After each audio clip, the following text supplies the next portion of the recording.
আলহামদুলিল্লাহ,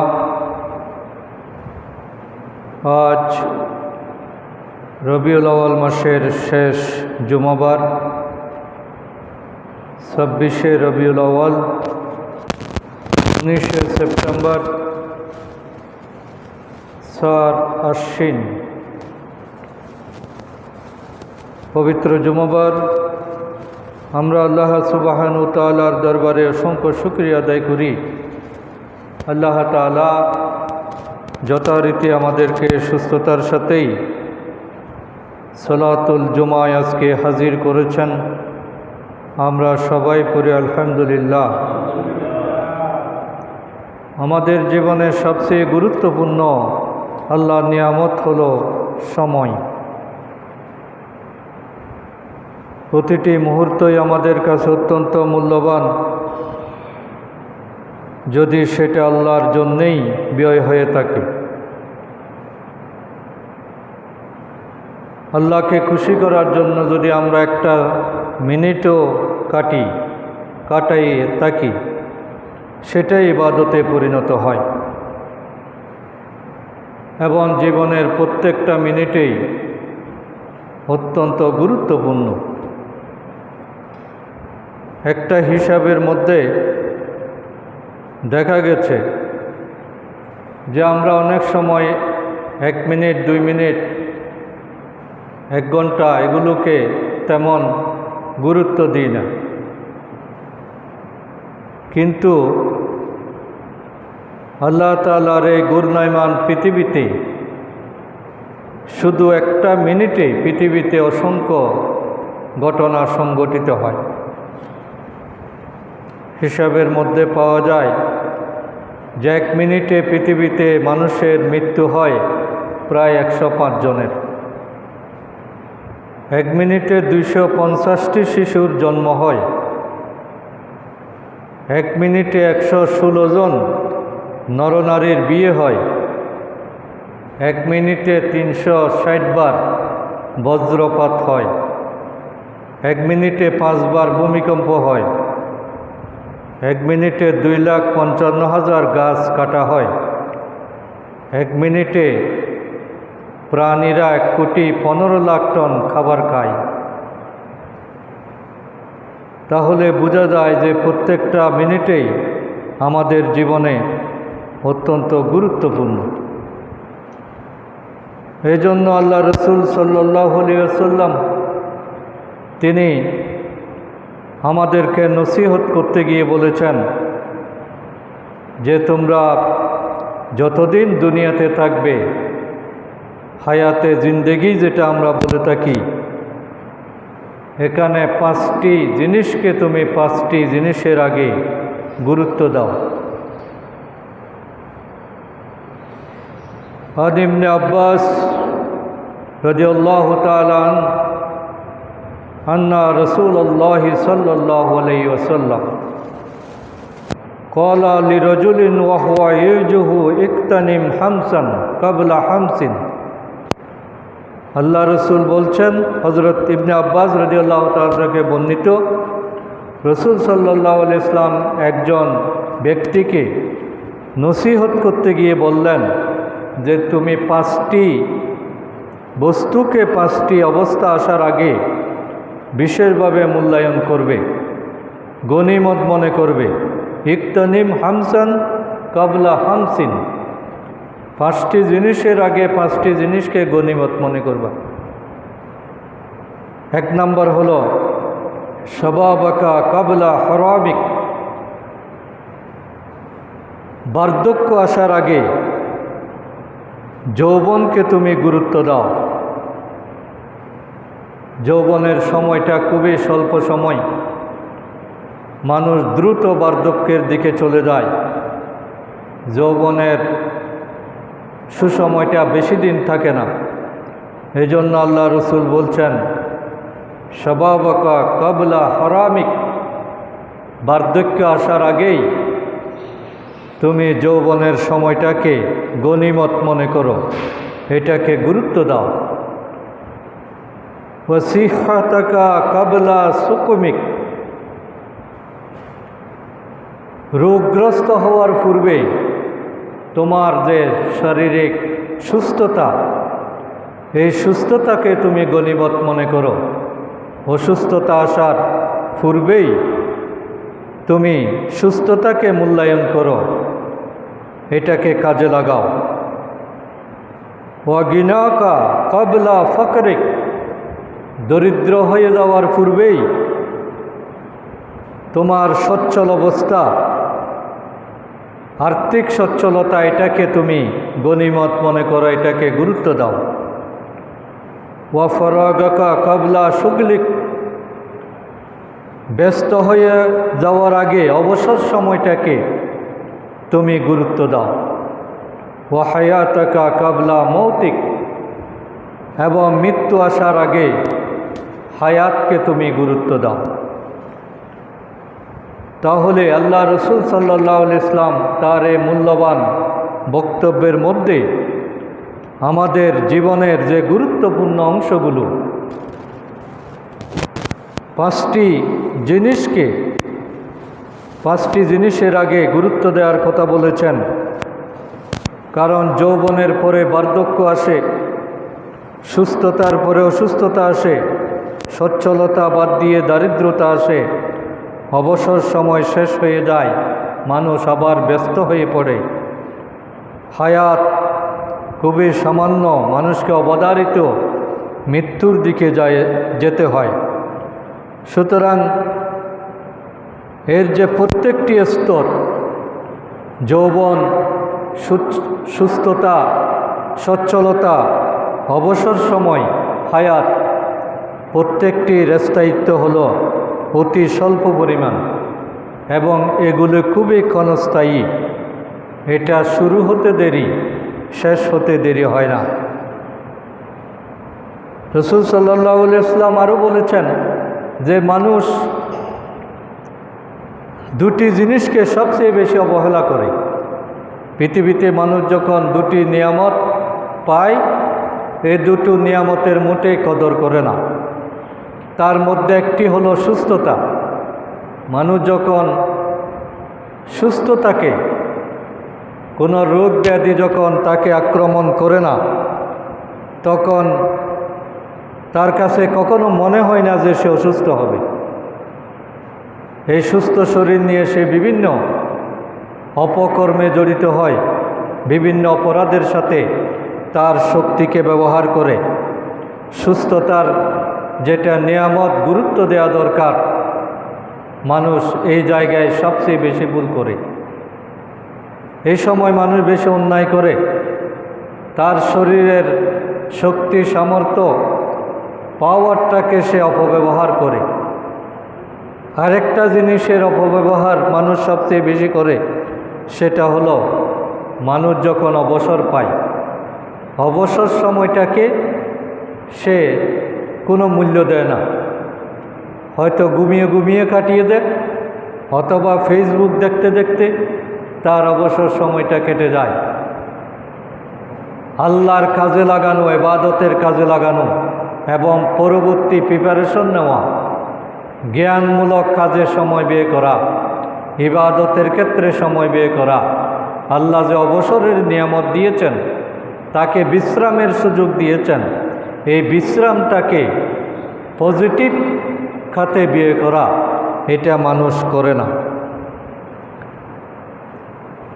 বিশেষ করে যৌবনের ভুলটা মানুষ সবচেয়ে বেশি করে।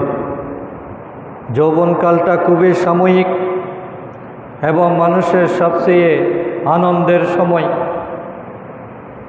শক্তির, সৌন্দর্যের পূর্ণতা পাওয়া যায় যৌবনকালে। এজন্য এই সময়, এই যৌবন সময়টাকেই আল্লাহ রসুল আসল জীবন বলেছেন। জীবনের যে বিভিন্ন পর্যায়, সেই পর্যায়গুলোর মধ্যে সবচেয়ে গুরুত্বপূর্ণ সময় হলো যৌবন। কারণ শিশুকালে মানুষ বুঝে না, আর বৃদ্ধকালে কাজ করার সামর্থ্য থাকে না, স্মৃতিশক্তি দুর্বল হয়ে যায়, শারীরিক শক্তিতে বাটা পড়ে, ইচ্ছে থাকলেও অনেকগুলো সে আদায় করতে পারে না। কিন্তু সবচেয়ে সকল কাজ সুন্দরভাবে সম্পন্ন করা যাদের পক্ষে সম্ভব সেটা হলো যৌবনকাল। এই জন্য লাকাদ কানা লাকুম ফি রাসূলিল্লাহি উসওয়াতুন হাসানা, আল্লাহ রসুল যে আমাদের জন্য সর্বোত্তম আদর্শ। যুবকদের জন্য আল্লাহ রসুল কি বলেছেন? বর্তমান প্রেক্ষাপটে আমরা দেখতে পাচ্ছি যে বাংলাদেশকে নিয়ন্ত্রণ করছে মূলত যুবকেরাই আমাদের জাতির কাণ্ডারি, তারাই আগামীর ভবিষ্যৎ। তাদের সঠিক সিদ্ধান্তের উপরেই এই জাতির মুক্তি সফলতা নির্ভর করছে। সুতরাং রবিউল আউয়াল মাসের এই শেষ পর্যায়ে আমরা আজকের জুমার আলোচনায় যৌবন বয়সের ব্যাপারে, যুবকদের ব্যাপারে আল্লাহ রসুলের হেদায়েত কি আমরা সেটা জানার চেষ্টা করব ইনশাআল্লাহ। আল্লাহ রসুল যুবকদের ব্যাপারে সবচেয়ে বেশি আশান্বিত হয়েছেন, খুশখবরি দিয়েছেন এবং আল্লাহ রসুল বলেছেন যে 7 শ্রেণীর লোককে কিয়ামতের দিন আল্লাহ তাআলা আরশের নিচে ছায়া দিবেন।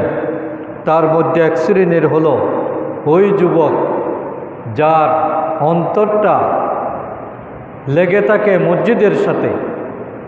এক ওয়াক্ত নামাজ পড়ার পরে পরবর্তী ওয়াক্ত কখন শুরু হবে এইভাবে অপেক্ষা করে করে যারা সময় কাটায়, নামাজের খেয়ালটা, নামাজের ওয়াক্ত যারা ভুলে যায় না, অবহেলা করে না, আল্লাহ রসুল বলেছেন যে আল্লাহ তাআলা কিয়ামতের দিন তাদেরকেই স্পেশালি আল্লাহর রহমতের ছায়া দিয়ে তাদেরকে পুরস্কৃত করবেন। এই জন্য আমাদের নবী মুহাম্মদ মুস্তাফা সাল্লাল্লাহু আলাইহি ওয়াসাল্লাম তিনি হলেন আমাদের কোটি কোটি মানব হৃদয়ের স্পন্দন। তিনি আমাদেরকে আলোকিত করেছেন,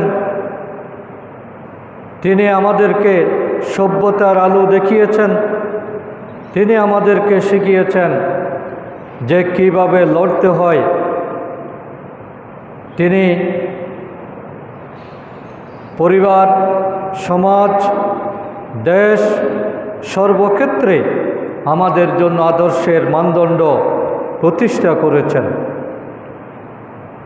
তিনি যেখানে যেতেন তার আদর্শ যেখানে কার্যকরী হয় সব জায়গায় প্রবাহিত হয় কল্যাণের সুবাতাস, প্রশান্তির সুবাতাস। আল্লাহর আদেশ নিষেধের যে দৃপ্তি সেটা আল্লাহ রসুলের জীবনের মাধ্যমেই আমরা পেয়ে থাকি। তিনি কোরআনের মাধ্যমে আমাদেরকে মানবিক মূল্যবোধে উজ্জীবিত করেছেন, সত্যের প্রতি আমাদেরকে আকর্ষণ সৃষ্টি করেছেন। তিনি ছিলেন আমাদের জন্য শেষ নবী, তিনি ছিলেন আমাদের মহানবী এবং তিনি মহামানব তো বটেই।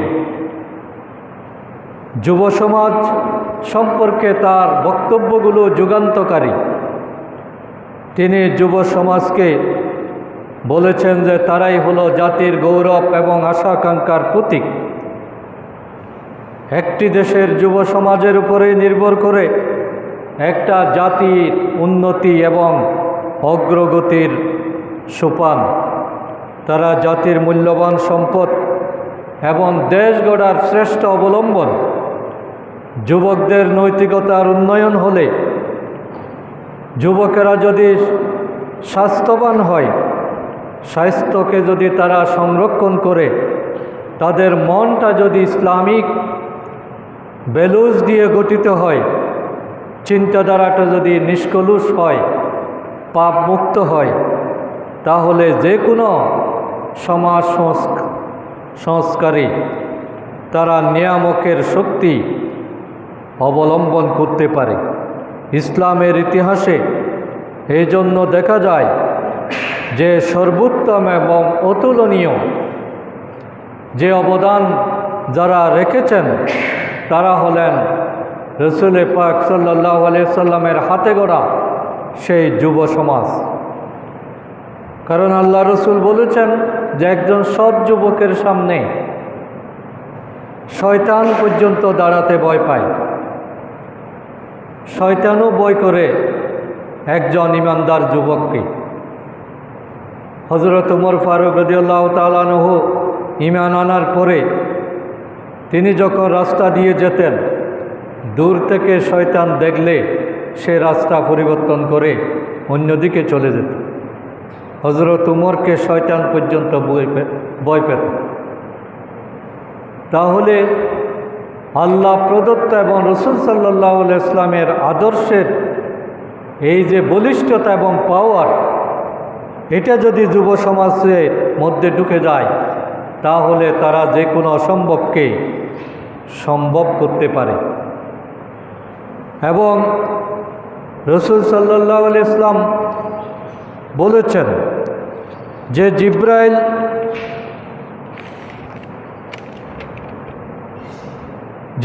বললেন যে পৃথিবীতে বৃষ্টি হলে কতটুকু পানি পড়ে তা আমি গুনতে পারি, কিন্তু যৌবনকালের ইবাদতের নেকি কতটুকু তা আমি হিসাব করতে পারি না। এটা জিব্রাইল আলাইহিস সালামের কথা আল্লাহ রসুল আমাদেরকে শুনিয়েছেন যে বৃষ্টির পানি গোনা সহজ, কিন্তু যৌবনের ইবাদতের হিসাব রাখা তার চেয়ে বেশি কঠিন, অর্থাৎ সেটার পরিমাণটা বৃষ্টির পানির চেয়ে অধিক। এই জন্য যৌবনের একবার আল্লাহু আকবার বলা, একবার সুবহানাল্লাহ বলা অন্য সময় হাজারবার বলার চেয়েও বেশি গুরুত্বপূর্ণ। যৌবনের প্রত্যেকটা মুহূর্ত আল্লাহর কাছে অত্যন্ত গ্রহণযোগ্য, যার কারণে এটাকে বলা হয় গোল্ডেন সিজন, এটাকে বলা হয় বেস্ট টাইম। হিউম্যান লাইফের মধ্যে ইয়ুথ, এই সময়টাই হলো সবচেয়ে গুরুত্বপূর্ণ সময়। সৎ যুবকেরা যখন কোনো দিকে তাকায় তখন তাদের এই নিষ্পাপ চাহনিতে সকল আবর্জনা, সকল অনিয়ম, সকল পাপ সেগুলো ধুয়ে মুছে ছাই হয়ে যায়, সেগুলো জলে পড়ে সরকার করে ফেলে। রাসূল সাল্লাল্লাহু আলাইহি ওয়াসাল্লাম এই ধরনের যুবক সৃষ্টি করেছিলেন, যেমন সংগ্রাম এবং বীরত্বের প্রতীক ছিলেন হযরত আম্মার ইবনে ইয়াসার। অসম্ভব সাহসী এবং সংগ্রামী একজন যুবক। ইসলামের ইতিহাসে আম্মারের যে ত্যাগের ঘটনা, বীরত্বের ঘটনা, এগুলো আমাদেরকে আশান্বিত করে। হিজরত এবং দাওয়াতের আদর্শ ছিল হযরত মুসআব ইবনে উমাইর, যিনি শত প্রতিকূলতা মোকাবেলা করে তার দাওয়াতের মিশনকে অব্যাহত রেখেছেন। নেতৃত্ব এবং পরিচালনার যে বিস্ময়কর উদাহরণ রেখেছেন আল্লাহ রসুলের সাহাবী যুবকদেরই একজন হযরত উসামা বিন যায়েদ, যাকে আল্লাহ রসুল ইন্তেকালের পূর্বে একটি যুদ্ধের সেনাপতি বানিয়েছিলেন, অথচ তার বয়স ছিল 20 বছরের নিচে। এরকম একজন যুবককে তিনি সেনাপতির দায়িত্ব দিয়েছিলেন। বীরত্ব, জ্ঞান এবং প্রজ্ঞার উদাহরণ ছিলেন যুবকদের সর্দার হযরত আলী ইবনে আবি তালিব, হযরত আবদুল্লাহ ইবনে মাসউদ রাদিয়াল্লাহু তাআলা আনহু। তারা সবাই যুবক বয়সের ছিলেন, কিন্তু তাদের চরিত্র, তাদের ইলম, তাদের ত্যাগ, তাদের বীরত্ব, তাদের নেতৃত্ব, রাসূল সাল্লাল্লাহু আলাইহি ওয়াসাল্লামের প্রতি তাদের ভালোবাসা, ইসলাম প্রতিষ্ঠার জন্য তাদের আপোষহীন মনোভাব, এটা বিশ্বে বিস্ময় হয়ে আছে যে তারা তাদের জীবনটাকে, তাদের এই যৌবনের এই পাওয়ারটাকে তারা কিভাবে ইসলামের জন্য ব্যবহার করেছেন। এবং এই সমস্ত নিষ্ঠাবান, তারুণ্যে উদ্দীপ্ত সাহাবাদের চারিত্রিক তেজের কারণে পাল্টে গিয়েছিল ইতিহাসের গতিধারা। দোলায় মিশে গিয়েছিল বাতিলের সমস্ত রাজমুকুট, জুলুম অত্যাচারের আঁধার দূরীভূত হয়ে পৃথিবী হয়ে গিয়েছিল ন্যায় ইনসাফের ফলগু দ্বারা। উন্মোচিত হয়েছে জ্ঞান এবং বিজ্ঞানের নবদিগন্ত। মাত্র 23 বছরে আল্লাহ রসুল এই বিরাট অসাধ্য সাধন কিভাবে করলেন? এটার মূল নিয়ামক শক্তি ছিল তরুণেরা এবং যুব শক্তি। একটা দেশের মূল অংশ হলো যুবক, সুতরাং তারাই হলো জাতির কাণ্ডারি, তারাই হলো একটা দেশের খুঁটি, মূল চালিকা শক্তি এবং সমাজের আসল প্রাণ। সুতরাং আজকে আমাদেরকে এই যুব সমাজকে সঠিকভাবে কাজে লাগানোর পরিকল্পনা করতে হবে। তারা যাতে বিভ্রান্ত না হয়, তারা যাতে ভুল পথে পরিচালিত না হয়, কোনো আবেগ দ্বারা তারা যাতে তাদের মূল্যবান সময়গুলো নষ্ট না করে। এবং আমরা আশান্বিত যে বাংলাদেশের বর্তমান যে প্রেক্ষাপট, বিশেষ করে ঢাকার ছাত্র সমাজ, ঢাকা বিশ্ববিদ্যালয় এবং জাহাঙ্গীরনগর বিশ্ববিদ্যালয়ের ছাত্ররা যে সচেতনতার পরিচয় দিয়েছে, সকল প্রকার ষড়যন্ত্রের মোকাবেলায় তারা যেভাবে ঐক্যবদ্ধ ভূমিকা রেখেছে, এটা পুরো জাতিকে আশান্বিত করেছে। এভাবে প্রত্যেক শিক্ষা প্রতিষ্ঠানে এবং প্রত্যেক স্তরে যুবকেরা যদি জেগে ওঠে, তাহলে কোনো শয়তানি শক্তি, কোনো অপশক্তি, কোনো তাগুতি শক্তি, কোনো নাস্তিক্যবাদী, কোনো ইসলামের দুশ্মন, এরা কখনো তাদেরকে ভুল পথে পরিচালনা করতে পারবে না। এজন্য আমি আজকের আলোচনায় আমাদের যুবকদের সামনে যে চ্যালেঞ্জগুলো আছে, এই চ্যালেঞ্জগুলো আমি তুলে ধরতে চাচ্ছি। যে চ্যালেঞ্জগুলো অতীতেও ছিল, ভবিষ্যতেও থাকবে। কিছু রোগ আছে স্থায়ী, সব সমাজে এগুলো মোকাবেলা করতে হয়। আল্লাহ রসুল সাল্লাল্লাহু আলাইহি সাল্লাম যখন পৃথিবীতে এসেছিলেন, তখন তার সমাজটাকে বলা হতো আইয়ামে জাহেলিয়া, অন্ধকার যুগ। অথচ তারা সাহিত্যের দিক দিয়ে, কবিতার দিক দিয়ে অনেক অগ্রগামী ছিল, কিন্তু এরপরও সেটাকে জাহেলিয়া বলা হয়েছে, অন্ধকার বলা হয়েছে, যেহেতু তারা আল্লাহকে ভুলে গিয়েছিল এবং রসুলের আদর্শকে তারা বুঝত না। এজন্য সেই প্রাচীন জাহেলিয়াতের সাথে বর্তমান জাহেলিয়াতের যে মিলগুলো আমরা খুঁজে পাই, জাহেলিয়াতের স্বরূপ যে সবসময় সমান, এটা আমরা বর্তমান যে চ্যালেঞ্জগুলো, এগুলো যদি আমরা বিবেচনায় আনি, তাহলে আমাদের জন্য বোঝা অনেকটা সহজ হয়ে যাবে। প্রাচীন জাহেলিয়াতের সবচেয়ে বড় একটা বিষয় ছিল, পুরো জাতি শিরকের মধ্যে নিমজ্জিত ছিল। তারা একাধিক আল্লাহকে মানত, একাধিক স্রষ্টার প্রতি তাদের বিশ্বাস ছিল এবং তারা মূর্তি পূজা করত। স্রষ্টার পাশাপাশি অসংখ্য মূর্তি তাদের পূজার জায়গা দখল করে নিয়েছিল। এমনকি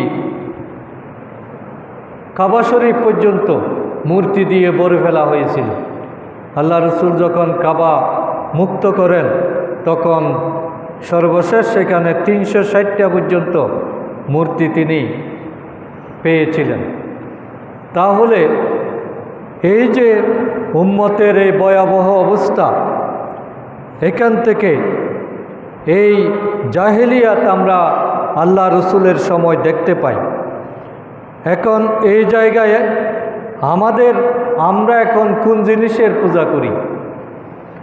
আমাদের যুব সমাজ এবং আমাদের বর্তমান বিশ্বের মানুষেরা মূর্তি পূজা করে না ঠিকই, কিন্তু তারা এখন যেভাবে ভোগের পিছনে ছুটছে, অর্থের পিছনে, টাকার পিছনে, ইনকামের পিছনে ছুটছে, এটা কিন্তু সেই কবর, এটা সেই মূর্তি পূজাকেও ছাড়িয়ে গেছে। তারা মূর্তিকে তাদের ধ্যান ধারণার মাধ্যম মনে করত। আজকে আমরা অর্থ ইনকামটাকে সব কিছুর উপরে স্থান দিয়ে ফেলেছি। ব্যবসা বাড়ার জন্য যত মিথ্যা কথা বলা দরকার,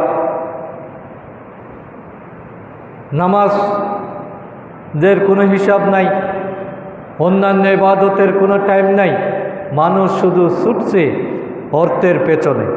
সুতরাং এইভাবে টাকার পূজা করা, ভোগের পিছনে ছুটা এবং কুসংস্কারে আটকে থাকা, এটা হলো প্রাচীন জাহেলিয়াতের মতোই বর্তমানে আমাদের জন্য একটা চ্যালেঞ্জ।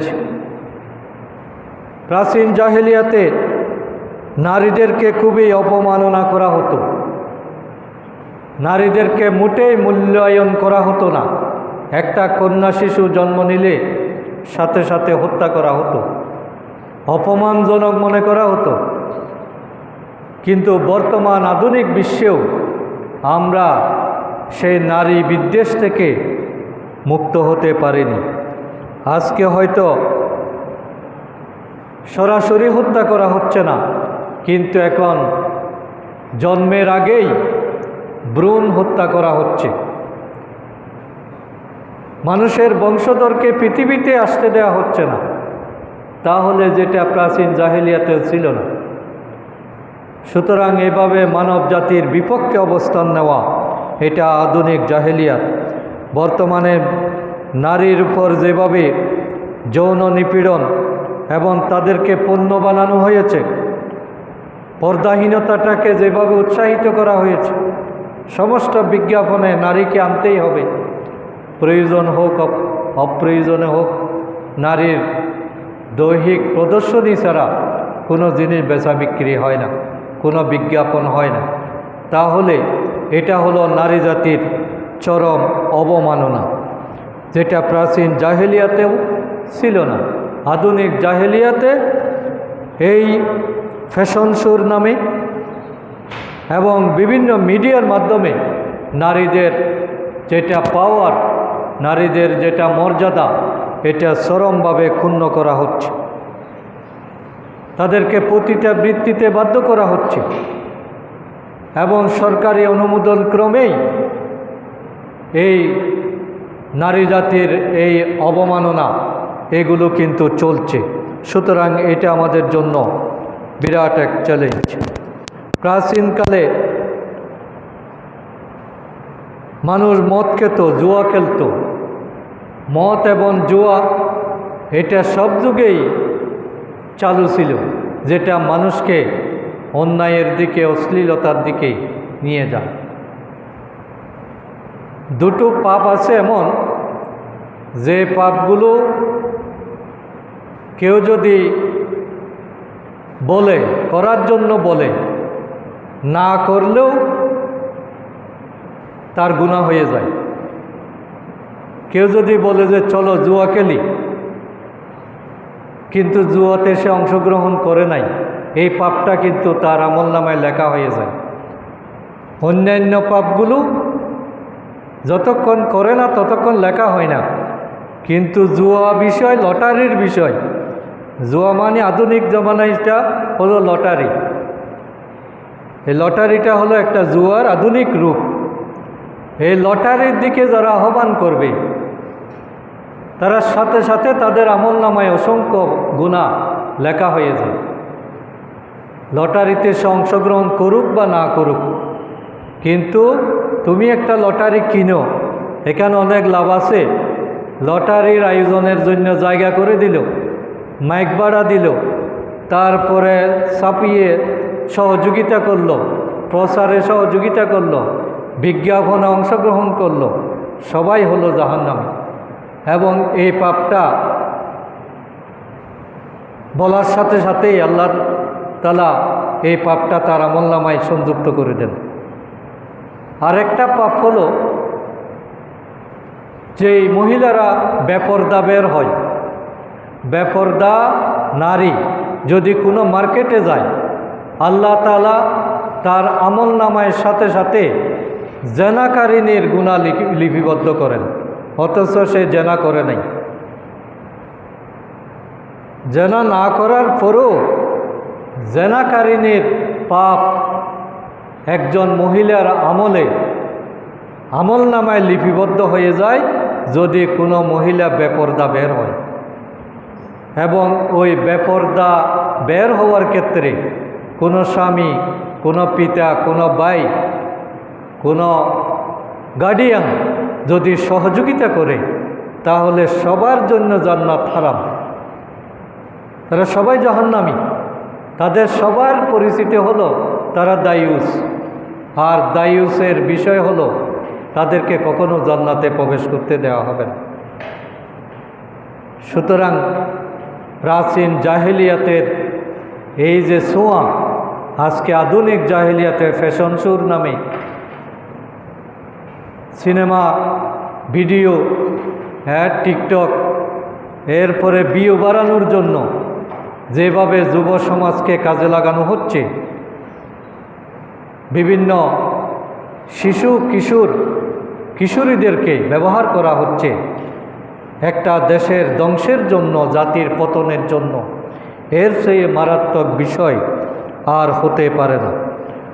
আজকে ঘরে ঘরে অশ্লীলতা ছেয়ে গিয়েছে, এবং অশ্লীলতার প্রভাবটা হলো সার্বক্ষণিক।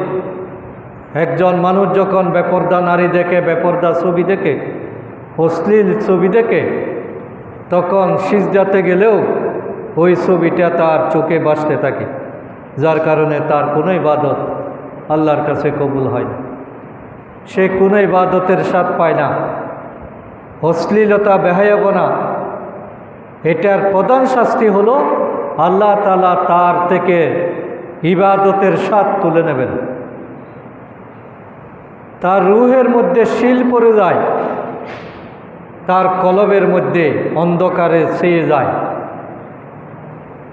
আল্লাহ তাআলার সাথে তার দূরত্ব বেড়ে যায় অনেক গুণ।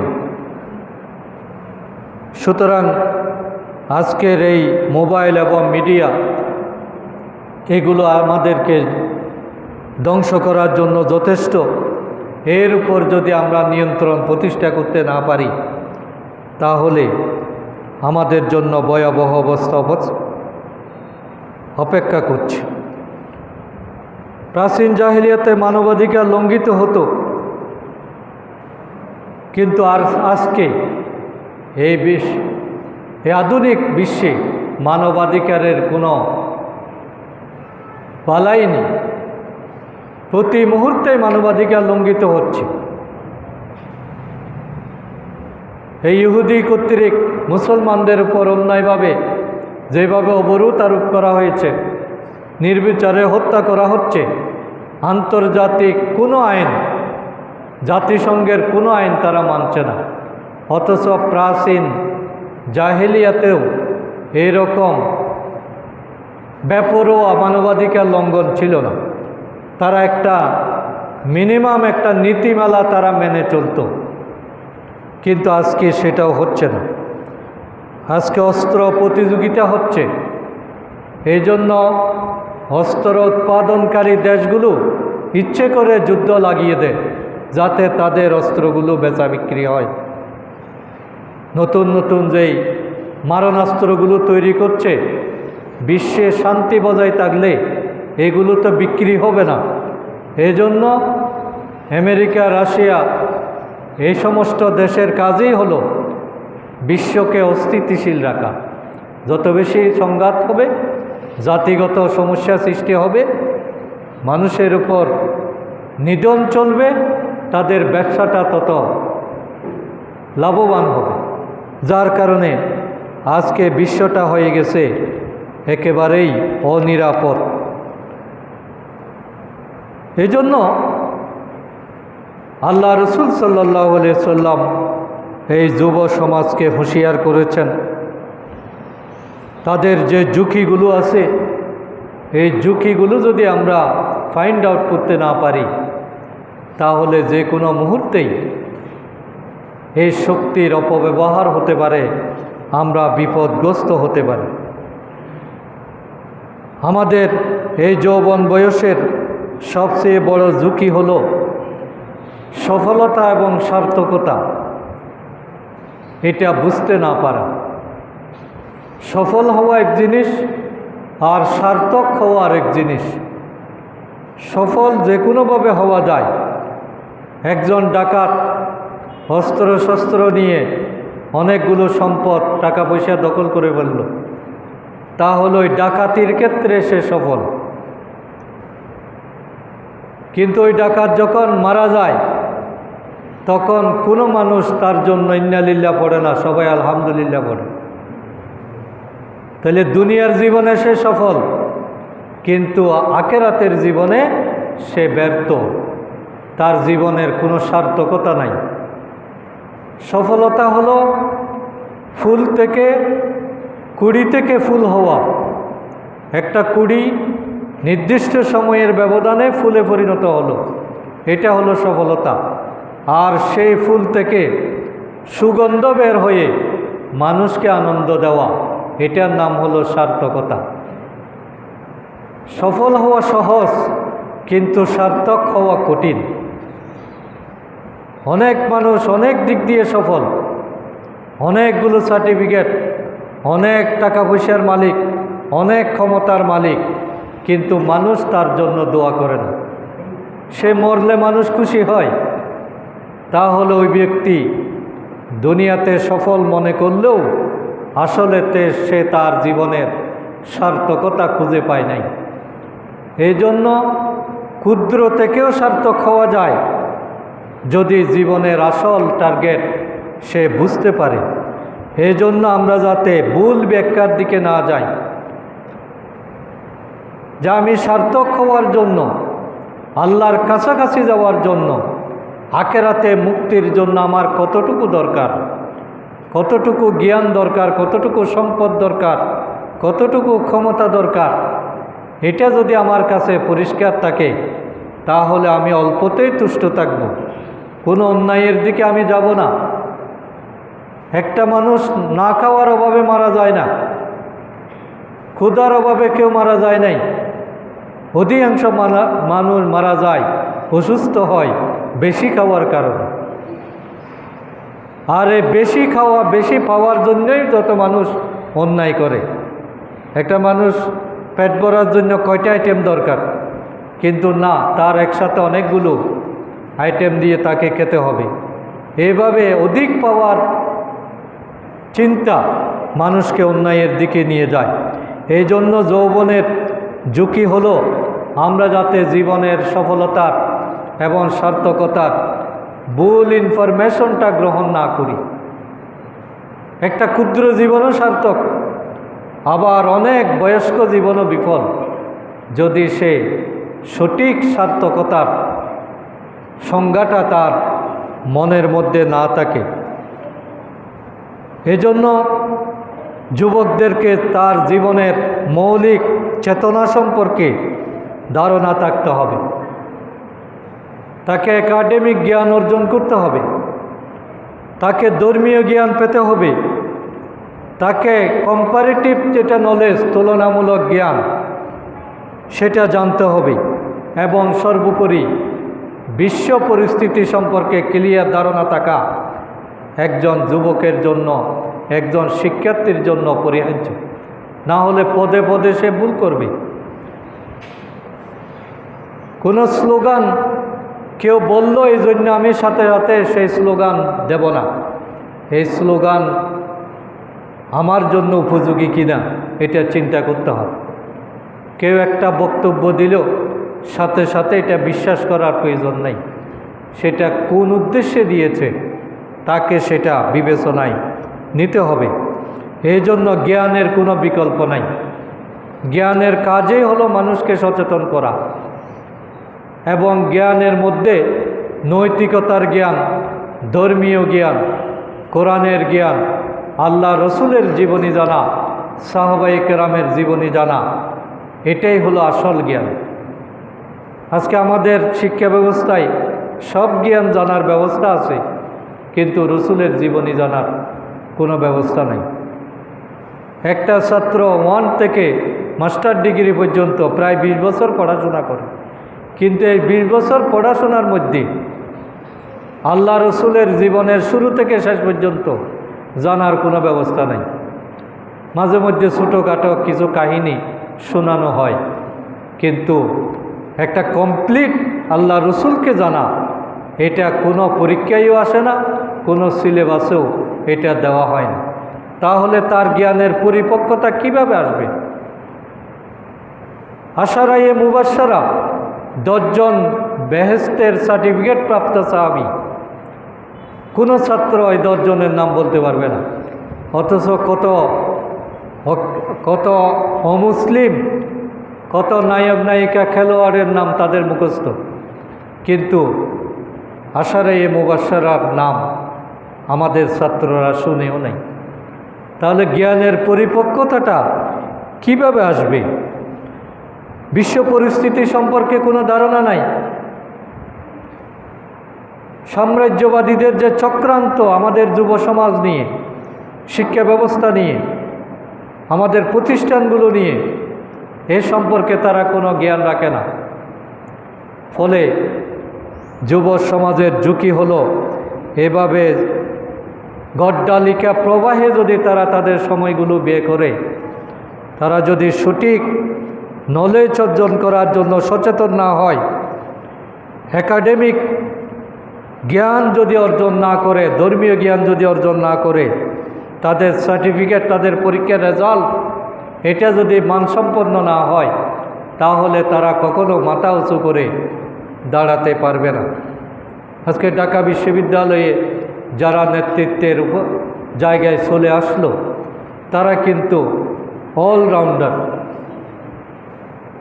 তারা প্রত্যেকে মসজিদে ইমামতি করার যোগ্যতা রাখে, আবার একই সাথে ক্লাসে ফার্স্ট।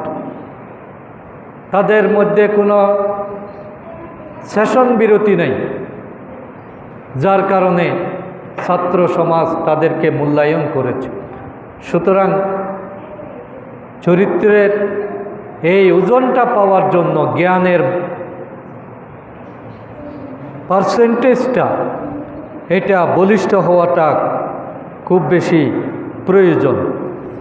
যুবকদের জন্য ভুল সঙ্গী, ভুল দল, ভুল আদর্শ এটা খুবই মারাত্মক। এই ছাত্র জীবনে যৌবন বয়সে কেউ যদি ভুল সঙ্গীর পাল্লায় পড়ে যায়, তাহলে তার পক্ষে ভালো হওয়াটা খুবই কঠিন। কারণ মানুষ সঙ্গী দ্বারা সবচেয়ে বেশি প্রভাবিত হয়। এক রুমে যদি 3 জন বেনামাজি থাকে, ওই নামাজি ছাত্রটা একসময় বেনামাজি হয়ে যায়। একটা রুমে তার বন্ধুরা যদি সবসময় জুয়ার দিকে অভ্যাস থাকে, তাহলে ওই নামাজি ছেলেটাও একসময় জুয়াতে আসক্ত হয়ে যায়, মাদকে আসক্ত হয়ে যায়। এই যে আমাদের ইউনিভার্সিটির হলগুলো সব ছিল মাদকের আড্ডাখানা, অশ্লীলতার শৈলাপ সেখানে চলেছে। সুতরাং যুব সমাজের জন্য সবচেয়ে বড় যেটা খেয়াল করতে হবে, তারা যাতে ভুল সঙ্গী বাছাই না করে, কোনো ভুল দলের পাল্লায় না পড়ে, কোনো ভুল আদর্শের দিকে তারা যাতে আকর্ষণ সৃষ্টি না হয়। তাদেরকে নারীর আকর্ষণ, ক্ষমতার আকর্ষণ, টাকার আকর্ষণ, এগুলোর লোভ সম্বরণ করতে হবে। তাহলেই তারা তাদের যেটা প্রতিভা সেটার বিকাশ ঘটাতে পারবে। তাদেরকে আশান্বিত থাকতে হবে, মানুষের দোয়া নেওয়ার চেষ্টা করতে হবে, সেবামূলক মানসিকতা থাকতে হবে। ছাত্র জীবনে বেশি টাকা পয়সার অধিকারী হওয়া, ইনকামের দিকে ঝোঁক বেড়ে যাওয়া, এটা তার আত্মগঠনের ক্ষেত্রে প্রতিবন্ধকতা সৃষ্টি করে। এই জন্য আত্মগঠনের যে সময়টা, এই সময়টা যদি যথাযথভাবে দেওয়া হয়, তাহলে এক সময় টাকা অর্থ নারী সব তার পিছনে ছুটবে। একজন যুবক কেন নারীর পিছনে ছুটবে? তার মধ্যে যদি কোয়ালিটি থাকে, নারীরা তার পিছনে ছুটবে, এটাই তো নিয়ম। এই জন্য যুব সমাজ আমাদের আশা ভরসার স্থল। তাদের ব্যাপারে তাদের করণীয় হলো, তাদেরকে হতাশ হওয়া যাবে না, ভীত হওয়া যাবে না, রাগান্বিত হওয়া যাবে না, এবং আল্লাহ তাআলার উপর সবসময় নির্ভরশীল থাকতে হবে। এইভাবে যদি আমরা আমাদের ভবিষ্যৎকে গড়ে তুলতে পারি, তাহলে আশা করা যায় সম্প্রতি বাংলাদেশে যে আশা-আকাঙ্ক্ষা সৃষ্টি হয়েছে, আমাদের যুব সমাজ যে সচেতনতার পরিচয় দিচ্ছে, তাদেরকে যদি আমরা ঠিকমতো গাইড করতে পারি, আমরা যারা মুরব্বী আছি, আমরা যারা অভিভাবক আছি, আমরা যদি অভিভাবকত্ব নিতে পারি, তাহলে ইনশাআল্লাহ এই জাতির মুক্তি খুব দ্রুতই সম্ভব।